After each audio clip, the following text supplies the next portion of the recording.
How about now? All right, so we're still at Fan Expo. We are, Day 3. well, day 2 for some of us.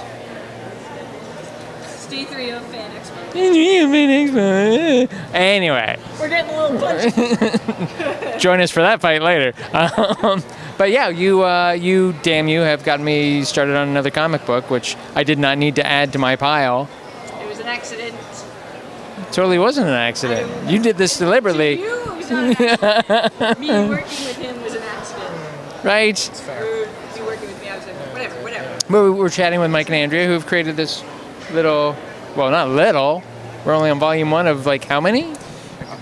I mean, hopefully. We'll Fingers see. crossed. See if Fingers people want crossed. to keep reading. Yeah. Volume 2 is definitely coming. I can promise Volume 2. Yes. Yes. So no spoilers because I've only just started issue 4 in this one, so I don't want to know what happens. Oh. Yeah, But- no spoilers. But as the writers, Yes. do you know where everything is going? Do you know what the end game is for all the characters? Have you got this all plotted out in your mind, or do you quibble and fight over, like, I think this should happen, or do the characters decide?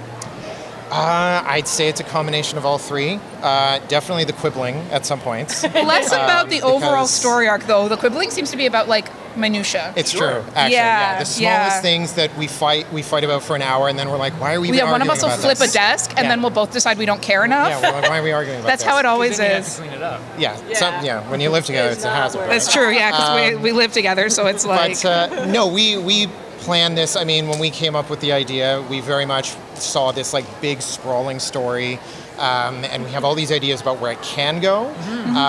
But that being said, because it's a comic book and releases are sort of tentative and all over the place, we try to compartmentalize the story so that even if you're just reading like little bits at a time, it's still going to be satisfying. Yeah. It is. 'Cause Yeah. I burned through like the first 3 issues today because I'm like, okay, we're chatting to Mike and Andrea. I kind of have to know what I'm talking about. I did notice We that. should also talk a bit about, like, just a little bit about what it's about. Oh yeah. Before all we right. get too far, because I don't want anybody to Give us the lost. log line. Andrea, you're Oh, you're the expert elevator at pitch. this. Yeah. Songs for the Dead, and subsequently the Necromancer's Map, which launches this week. Hold on. That's just a wicked title. I just want to get that out there. I want that on like a T-shirt or something, or like a band name. Merch. We're working on it. More merch. So Songs for the Dead and the Necromancer's Map, which is a continuation but also a brand new #1 and a good starting point as well, if you'd like. So you can either look at it as like book number 5 of songs, but it's its own thing as well, and it's a book #1. It's about a little necromancer who could. So Bethany, we have visuals. Bethany is a necromancer, but also a really sweet, optimistic young woman who happens to raise the dead. And of course, there's that stereotype of all necromancers being weird and creepy, and she's a bard by trade. She's out to prove that not all necromancers are evil by trying to become a hero. And her friend Elisar, yes, she's a mercenary. Her motives are, there's some gray area in her life, a little less optimistic. As long as there's alcohol Elsa. involved. And as long as there's alcohol. Alcohol and stabbing. She's people. really good at providing Bethany new bodies. Yes. Yeah. I did notice as I read it today that and by the way, I just love hearing you guys say the character names just in case I'm mispronouncing them in my head. No, I did the same I'm like, okay, so it's I was right. I noticed that Bethany's manner of speaking, her dialogue tends to be just a little off center because all the other characters are not throwing out like ye's and these, but there's not quite a Victorian kind of English feel to the rest of the dialogue where she's got a little bit more of a modern lean to her. Is that intentional? Yeah, I mean, we're both huge fantasy fans, and we both have consumed so many different kinds of fantasy. I know that for me, I really like to lean towards fantasy that feels more accessible. Okay.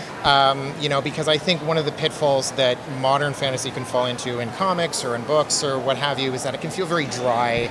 And I find that can be really off-putting, especially to people who might not be like die-hard fantasy fans, right? Yeah. We really wanted this book to be accessible. So we have, some characters, they'll be very in period, very on, appropriate for the setting, but they're still going to drop some colloquialisms, still be kind of clever. I think it's really notable also, without too many spoilers, that Bethany's speech is a little bit different, which might come out when we start to learn her backstory as to why she maybe doesn't speak the way other people do. Yes. Okay.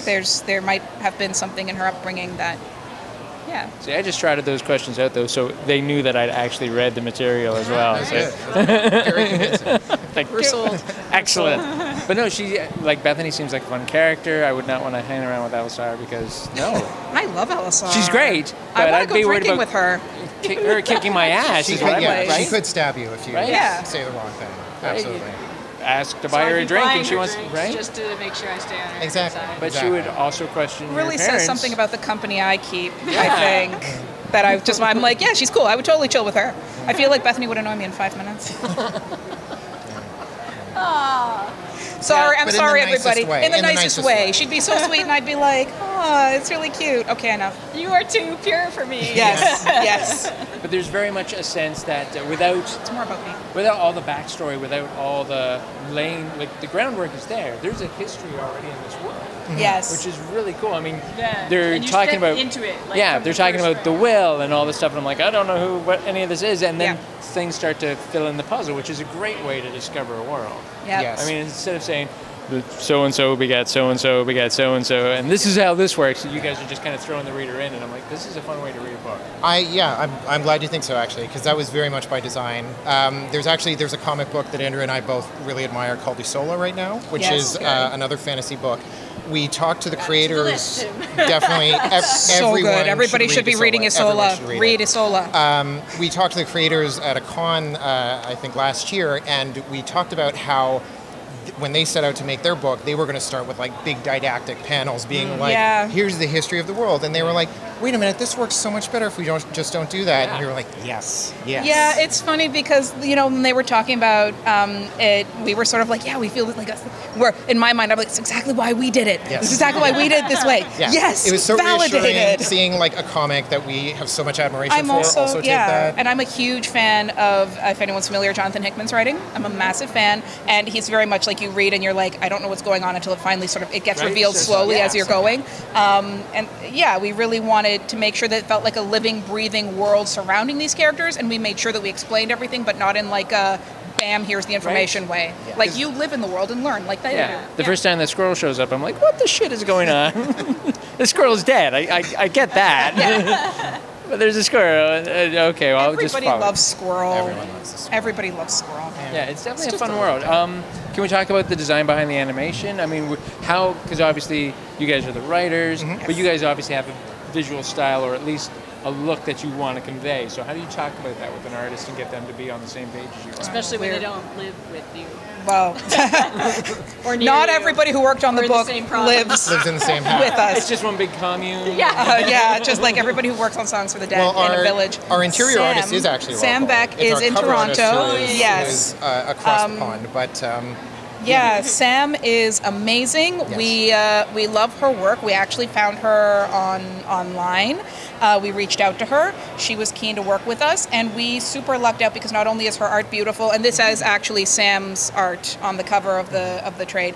Not only did we luck out because her art's beautiful, but she gets it. Like the directions in the script will be like these weird references Yeah. or whatever else, and she comes back with something even better than we imagined. I'm like, get out of my head, Sam.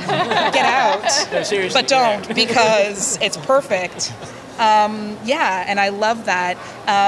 We've been really lucky to work with like Nick, who lives in the States, Nick Robles, who did some our covers first one, for yeah. us, and there. When we Vault got Tess Fowler and Tamara on board to do covers, and I think they're also in there as well. Yeah, 'cause I think at the back is all the covers. There's like a Yeah, cover I'm not gonna gallery, read it and we're because like, there's spoilers back there. yes, Yeah. don't I've looked at open. those. I've looked at the Yeah. cover galleries. I'm like, Do I not love flip those. I mean, they're through minor until you spoilers. finish They're- book 4. Just don't they're flip minor through until you spoilers. finish book 4. Yeah. Please. It's too late. Spoilers. yeah, we really, with Sam, we really wanted an art style that felt grounded despite being fantasy. Because we went through a lot of artists when we were trying to find like the right fit for this. And yeah, like Andrea said, like Sam just got it, and I feel like she really is just like a natural fan of like actual medieval history and Yeah. actual And it design was work. really important too that it was like sweet and endearing. The characters were expressive, Yeah. but we also needed someone who was able to draw undead convincingly. Yes. And Sam is just all of that. She's the best. And so much She's the more. best. Yeah. Yeah, that kid's kind of creepy. Yeah. Yeah.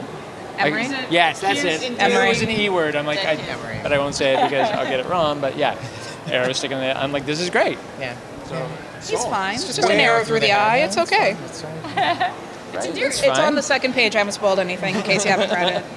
Where can everybody else find these? Where can we find you guys online? How do we get our hands on copies? So everything's songsforthedead.com. All of our social media is Songs Comic, so Twitter, Facebook, Instagram, nice and easy. You can get the trade version of Songs for the Dead at your local comic book store. And next week, Yeah, this week. This well, Wednesday. yeah, this coming Wednesday, This Wednesday, days from- Necromancer's Map. Days from Yes. now, August 28th, Necromancer's Map #1 comes out. You get to see what happens next here. If you've never read a Songs for the Dead book, that's fine. You're going to get to love these characters, hopefully. Yep. You can start from Necromancer's Map #1, no problem. Also, Vault's social Oh, yes, and our publisher, Vault Vault Comics. Comics, yep. You can find them everywhere on as well. Twitter, and they've got our stuff everywhere too. Yeah, they make Yeah, there they a lot are. of great comics. They make a lot of great comics. I mean, they make ours, so, you know. We're not biased. No, not at all. No. That is perfect. To wrap up, what are you guys most looking forward to seeing here? Oh, man. I always get excited about Artist Alley. I love meeting new artists, finding the cool stuff that they make. Looking for that unique image. Oh, yeah, and, you Yeah. know, you see, like, that one homage to something that's really random, and you're like, I love that. No one ever makes art of that. That's my jam. Big Trouble in Little China. There's not enough art. Oh, High five. that's it. Conversations. That's Yes. Such a good movie. You still need to see it. What? Still not seen I'm done. Yes, sir. The check is in the mail. it. So Why? Why? I'm sorry, He keeps out saying of we're going deal. to show it to you, and then we never watch it. We live together, so Oh, so now there's no excuse. Now it's on my. Now it's That's on you now. tag you're it. I buy him little Big Trouble in Little China merch. She did. Buy him actually, stuff. She did. Yeah, I buy him stuff all the time because he Yeah. loves it so There was like much. that really nice art book from a couple of years ago. Yeah. Surprised him with it. The like, Mondo record. Have you got the soundtrack? I don't have the Oh, dude. but So I actually should. It's such a good movie. That's Christmas gift right there. Planning. Thank you. Planning ahead. Awesome. And what are you looking forward to? What do you geek out over out here? I've already picked up a couple of Wolverine pieces, a comic, a Nice. figure, definitely a couple of artists I'm looking forward to seeing, picking up some prints and some pins, but anything brown and tan costume Wolverine specifically. It's like Wow. my kryptonite, 30-year love affair with that character, so it's That's fair. pretty intense. Awesome. Yeah. Guys, this is awesome. And damn you for making me. Yeah.